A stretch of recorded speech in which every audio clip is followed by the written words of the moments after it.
मुरादाबाद के मुस्लिम व्यक्ति के साथ चलती ट्रेन में मारपीट और धार्मिक नारे लगवाने के मामले में अब नया मोड़ आ गया है। दरअसल घटना 12 जनवरी रात उस समय की बताई जा रही है जब आसिम हुसैन नाम का व्यक्ति दिल्ली से चलने वाली पंजावत एक्सप्रेस की जनरल बोगी में सफर कर रहा था। पीड़ित के अनुसार कुछ युवकों ने उससे चोर बताते हुए उसके साथ मारपीट की और उसकी बेल्ट से पिटाई करते हुए उसकी दाढ़ी खींचते हुए उस पर धार्मिक नारे लगवाने का दबाव बनाया था। देखिए, जो हमारे यहाँ पे एक एफआईआर लॉन्च हुई थी जिसके अंदर ये था कि एक वीडियो वायरल हुआ था जिसमें एक व्यक्ति के साथ मारपीट की घटना कारित की गई थी। उसके अंदर एफआईआर पंजीकृत की गई थी, उसमें जांच प्रिलिमिनरी की गई थी बिकॉज ये बहुत सीरियस मैटर था। और जो इनिशियली हमारे पास स्टेटमेंट आया था सीओ साहब द्वारा जांच की गई थी, उसमें ये आया था कि एक लड़की के साथ छेड़छाड़ इस तथाकथित व्यक्ति द्वारा की गई थी जिसके संदर्भ में पब्लिक उग्र हो गई थी और उसकी मारपीट कर दी गई थी, किंतु वह लड़की उस समय वहाँ पे उपलब्ध नहीं थी, उसकी जानकारी नहीं हो पाई थी। इस सूचना पर उस लड़की को ढूंढने का प्रयास हमारे द्वारा किया जा रहा था, कई टीमें इसमें लगी हुई थी और आज वह पीड़िता सामने आई है। उसने एक एफआईआर पंजीकृत कराई है जीआरपी थाना मुरादाबाद में, जिसमें उसने अपने साथ हुई छेड़छाड़ का जिक्र किया है कि कैसे वह ट्रैवल कर रही थी अपने भाई के साथ और यह व्यक्ति जो था यह उसको अपने पास उसने बिठा लिया था और उसके साथ छेड़छाड़ कर रहा था। उसका भाई दूर था किंतु पास में जो दो लड़के थे उन्होंने देखा था कि यह छेड़छाड़ कर रहा है। इसी दौरान पब्लिक भी उग्र हो गई थी और उसकी मारपीट हो गई थी।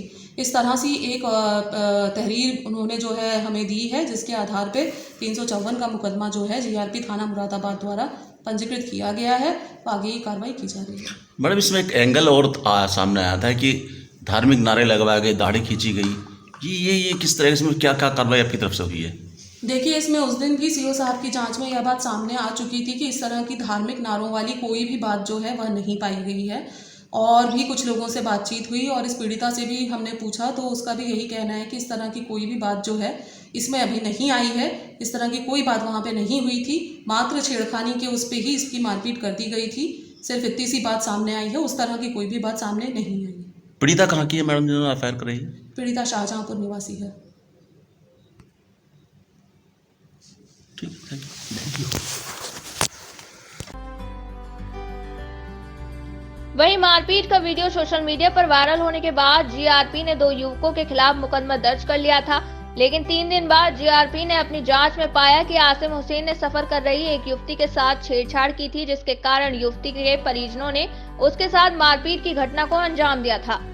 आगे करना है यार, ऊपर उठा यार, बेटा बोल दो क्या कर। नहीं, आपने एफआईआर क्या कराई है तो बताएं। नहीं, आपने एफआईआर तो कोई कराई है ना, हम उससे पूछना चाह रहे हैं। ठीक है। वहीं उसी मामले में अब शाहजहां जनपद को रहने वाली युवती ने मुरादाबाद जीआरपी में एक मुकदमा दर्ज कराया है, जिसके बाद आरोपी आसिम हुसैन को हिरासत में ले लिया गया है और अग्रिम कार्यवाही की जा रही है।